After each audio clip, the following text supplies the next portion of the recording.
Vale, pues muchas gracias por la presentación. Doy al tiempo, intento hacerlo breve para que luego podamos hablar un poco todos y todas a partir de lo que hemos presentado, que al final es lo más interesante, yo creo, y en filosofía más, que se dé un poquito de ese diálogo, ¿no? que tanto nos gusta. Póntelo de frente. Por eso soy... A ver. ¿Así? Y acércate, tú llevas calibrando la... Sí. ¿Así bien? Ok, gracias. Vale, pues empiezo recordando unas palabras que me servían un poco como inspiración de cómo se presenta el Congreso, ¿no? Este Congreso.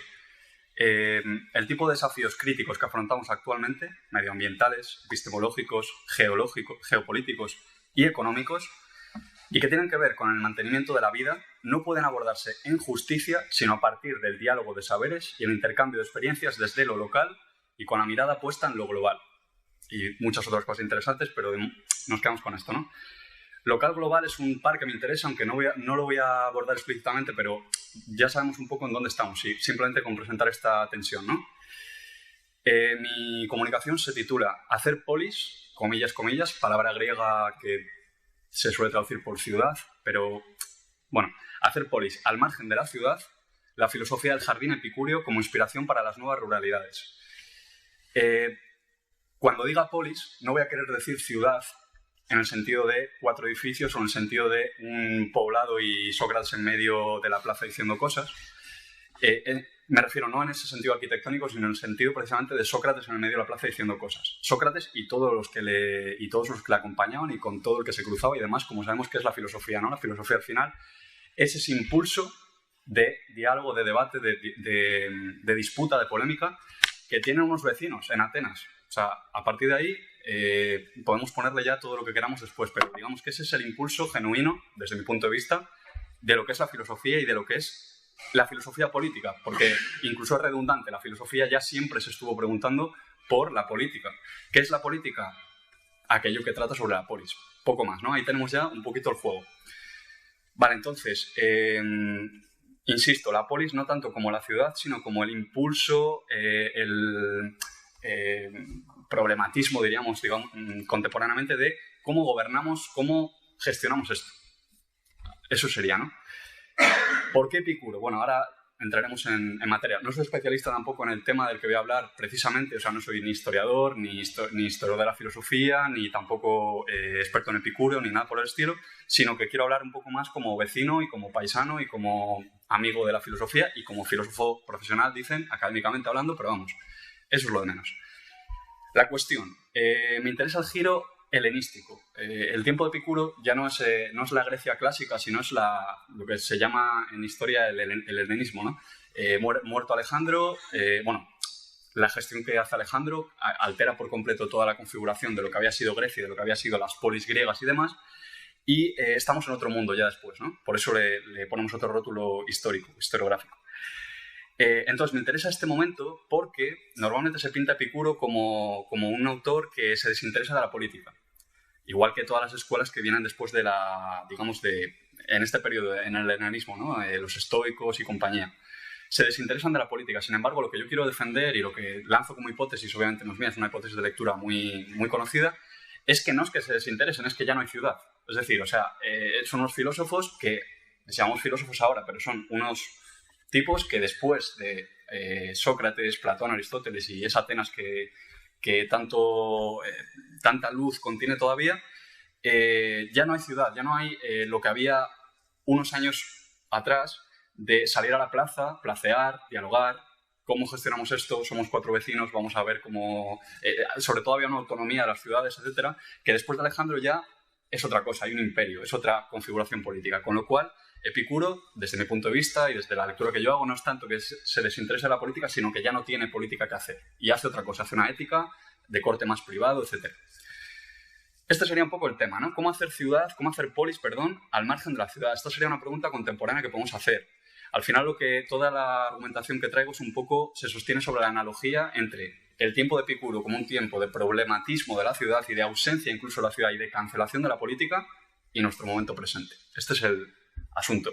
La analogía se puede no aceptar, obviamente, y luego lo podemos discutir, pero si se acepta, un poco por mor de la argumentación, aquí viene un poco, yo voy a hablar casi en clave metafórica, no en clave histórica como ha hecho mi compañero, sino en clave metafórica. Es decir, no somos lo mismo que eran los griegos de aquel momento, no es, obviamente el mundo es completamente otro, pero nos sirve un poquito para inspirarnos. Eso es mi propuesta, ¿no? Entonces, la tensión es clarísima. Es, por un lado, la convicción de que la ciudad, ahora ya sí hablo en términos modernos, la ciudad es insostenible, ante la cual el rural o lo rural o las ruralidades ofrece una alternativa prometedora, pero por otro lado también la conciencia sobre la condición de posibilidad de la política entendida al modo republicano, es decir, que toda política requiere de polis, por definición. Sin embargo, y esta es un poco la paradoja, tal vez la polis, que no es la urbe, allí donde la ciudad imposibilita, la ausencia de ciudad favorece. Me explico. Al final, esto que estamos llamando polis, quizá es algo más parecido a lo que hacen los vecinos de este pueblo, que yo no tengo el gusto de conocer, pero me está encantando lo poco que he visto. Yo vengo de Cantabria, no lo he dicho.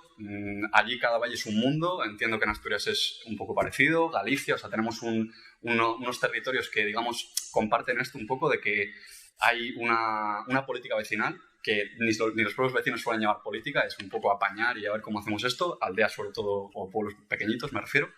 Y eso se parece más a la polis, en mi opinión, a lo que llamamos polis de Platón y compañía, que a lo que llamamos, o sea, que a la polis donde se busca actualmente, que sería en la plaza del 15M o de la plaza que sea de una gran ciudad, donde también puede suceder con suerte, pero lo tienen más difícil, en mi opinión.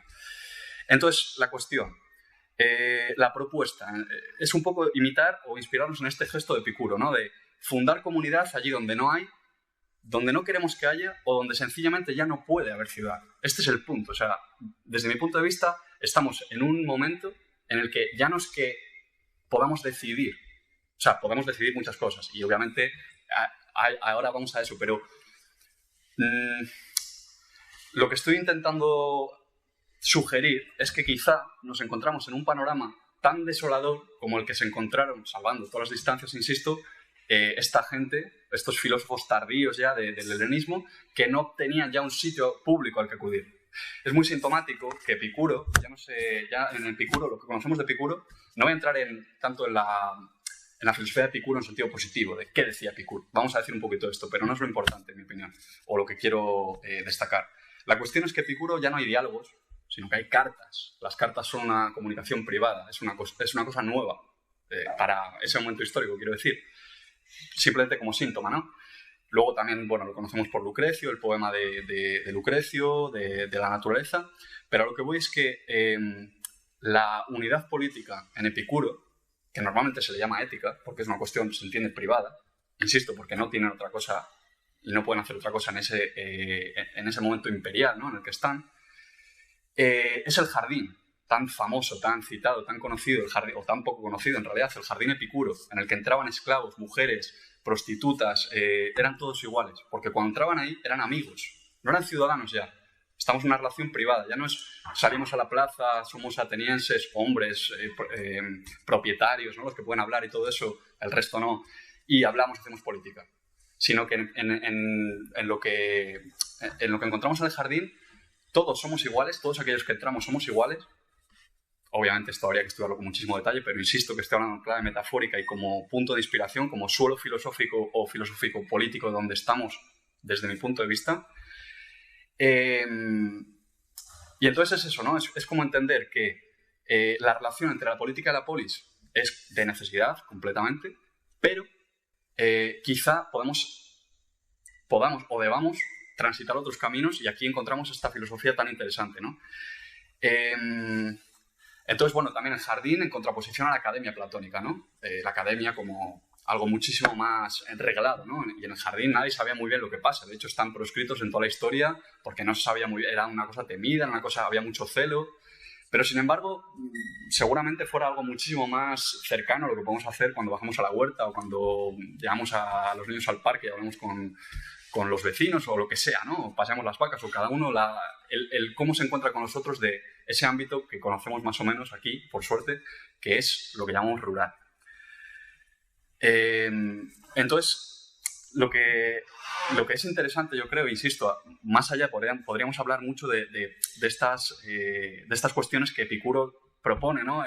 Construir una red de amigos, luego su ética, que es una austeridad gozosa de alguna manera, ¿no? Es un placer reposado, es una cosa que a mí me recuerda mucho a esa manera de vivir que muchos admiramos porque es la que conocemos de los pueblos, en realidad. O sea, es que no es algo tan raro, tan lejano en este sentido, ¿no? También es verdad que Epicuro va a inspirar, en cierto modo, un cristianismo que en el Cantábrico también se conoce muy bien. O sea, yo cuando voy a visitar las ermitas románicas y tal, digo, esta gente al final era esto, ¿no? O sea, los jardines que se fundaron con el epicurismo era un poco eso, era una vida monacal, por así decirlo.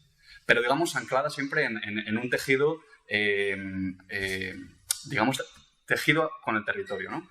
Y con la naturaleza, bueno, etcétera. No me quiero liar con esto. El asunto, entonces, fijado un poco el problema, el tema que digamos que esta analogía, ¿no? Que se puede admitir o no, pero bueno, si se admite, pues puede que sea fecunda. Entonces, el tema es que siempre se ha dicho desde la modernidad, desde Maquiavelo, siempre se ha dicho que la ética y la política, no, esto era una cosa que decía mucho Gustavo Bueno también, que la ética y la política es algo que es completamente separado, ¿no? Que se bifurca. Llega un momento, se bifurca, dejamos de ser ingenuos a partir de Maquiavelo y ya pues la política hay que hacerla por vías maquiavélicas, valga la redundancia, pobre Maquiavelo, pero me refiero en un sentido de por otros caminos, ¿no? No tiene nada que ver con la amistad.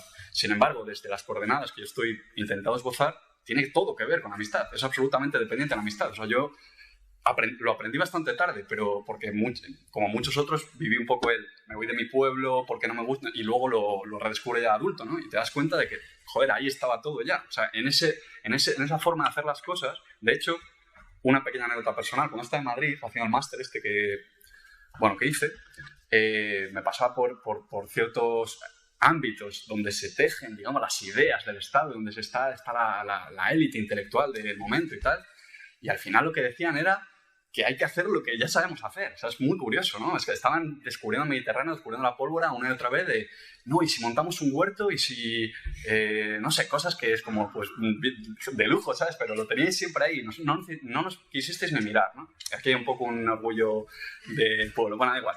A lo que voy es que, mira, por ejemplo, cito a un paisano que me gustó mucho, un chico que ha montado una quesería en los Valles Pasiegos y fue un proyecto así como que se hizo con mucha ilusión y toda la gente está colaborando y tal. Todo lo contrario de lo que se ve en las Vestas, aunque las Vestas tengan un fulcro de verdad, ¿no? Un punto de esa tensión que se puede vivir, pero esto es lo contrario, ¿no? Es todos los vecinos volcados en construir, en ayudar y demás, y sin pintar Disney tampoco, pero bueno, ya me entendéis. Y a lo que voy es que este chico decía, empezamos trabajando en remoto, ¿no? Era una gente que vivía en la ciudad y se va allí a construir esto y dice, empezamos trabajando en remoto desde nuestra casa, fuera, ¿no? Fuera del valle. Pero queríamos aportar al lugar y a la comunidad que nos acogió. Dice, si vivimos aquí, pero trabajamos en remoto, es como si no estuviéramos.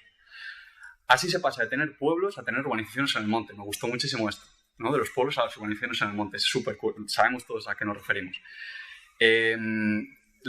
Sigo citando, la diferencia entre lo uno y lo otro no es estética, aunque también cabría añadir, pero no es estética, sino que depende del uso que se hace del territorio, de los bosques, los pastos, etc. Si no existe la relación laboral con el entorno, lo que hay no es un pueblo, es una urbanización, efectivamente, ¿no? Entonces, aquí parece que me he salido un momento, pero como voy un poco dando quiebros, creo que se está entendiendo un poco la imagen de conjunto. El objetivo implícito de toda esta propuesta, que no es una propuesta, insisto, positiva, yo no sé lo que hay que hacer ni nada por el estilo, solo faltaría. Pero sí intuyo que por aquí pueden ir los tiros, ¿no? El objetivo implícito sería, pues, salvar ciertas relaciones precapitalistas, ciertas relaciones que han aguantado, que han resistido, porque son fuertes, porque son resilientes, ¿no? En sí mismas y porque funcionan y porque están ahí por eso, ¿no? Pero, desde luego, nada de nostalgia ni nada por el estilo, sino hacer de ellas un signo del postcapitalismo. Somos postcapitalistas, al menos yo, en el sentido de que estoy pensando en el futuro. De hecho, la tesis que voy a intentar hacer un intento de filosofía del futuro, o pensar el futuro, quiero decir, y por aquí van los tiros de lo que dije al principio, ¿no? O sea, este congreso al final se alinea con esta, yo creo, con esta agenda, y por eso en sí mismo ya es como una celebración, ¿no? Estar aquí, o sea, estoy súper ilusionado de haber venido, me encanta, por ese motivo, porque que esté pasando aquí, ¿no? Y poco más. Luego sí es verdad que se me ocurren dos contraargumentos, aunque cabe pensar muchísimos, y con esto ya termino, 2 contraargumentos posibles ante toda esta, porque se podría tildar de algo como muy hippie, muy idealista, quizá, podría ser, ¿no? También creo que un argumento a favor, y ahora digo los contraargumentos, un argumento a favor sería que ahora se habla mucho de estoicismo, en sentido completamente fake, pero llena las librerías. Hay una serie de bestsellers de grandes pensadores de Silicon Valley y de economistas neoliberales y tal, que están hablando mucho del estoicismo, que es al final una filosofía egoísta para sostener una ideología, ¿no? Es pura ideología, pero bueno, valga decir que es una especie de intento de filosofía completamente individualista, completamente egoísta y para justificar lo que hay. ¿Cuál es la fuerza, la potencia de Epicuro? En mi opinión, que es justo lo contrario. O sea, sí, estamos solos, hablo de las ciudades, ¿no? Sí, estamos solos, sí, somos individuos, sí, no tenemos los afectos que quisiéramos, las amistades que quisiéramos, las redes que quisiéramos, pero desde ahí, desde reconocer el individuo, es desde donde se puede tejer algo un poquito, o sea, esa red de amigos, ¿no?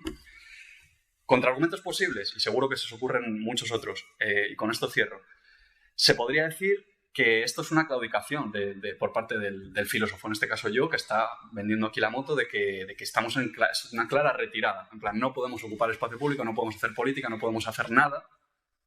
Y de pronto podría ser como un determinismo, un fatalismo, ¿no?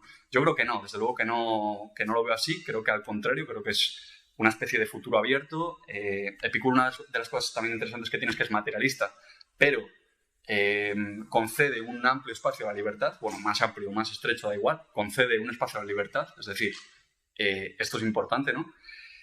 Otro contraargumento posible sería el que, quizá un poco más serio se podría decir bueno, igual que en el momento de Epicuro, ellos son unos reaccionarios, quizá porque no se están dando cuenta de que viene una nueva entidad política que les va a absorber y que se va a comer Grecia y que se va a comer todo el Mediterráneo, y ellos no están preparados, los griegos, me refiero a los atenienses, no están preparados para darse cuenta de eso y, por tanto, se cierran en un jardín. Cabría hacer esa lectura también. Y igualmente decir, bueno, ¿y por qué no será que viene ahora una entidad política que no conocemos todavía, que no cabe, o sea, que no podemos ni imaginar aún, más que, no sé, gente, quizá algún profeta o gente súper, no sé, o sea, algo nuevo, ¿no? Estamos buscando algo nuevo, estamos esperando algo nuevo. Sí, eso es perfectamente posible y de hecho vendrá. O sea, si cae el Estado-Nación o si caen las entidades políticas que conocemos que han funcionado en el siglo XX, caen, se resquebrajan, colapsan de alguna manera, vendrá otra cosa. Eso está clarísimo. O vendrá lo mismo en pura decadencia durante mucho tiempo hasta que aparezca una nueva idea, lo que sea. Pero no queremos esperar, esta es la cuestión. O sea, no queremos esperar, la vida pasa, el tiempo transcurre y queremos vivir bien. Y aquí está Epicuro de nuevo, ¿no? Queremos ser felices y queremos hacer algo con lo que tenemos, sea lo que sea. Y este es el punto que yo considero optimista. O sea, aunque se pueda ver como fatalista o tal, considero que puede ser optimista no esperar el advenimiento de algo nuevo, sino intentar generarlo, intentar construirlo y intentar ser felices. Y poco más que eso. Así que nada, muchas gracias por vuestro tiempo.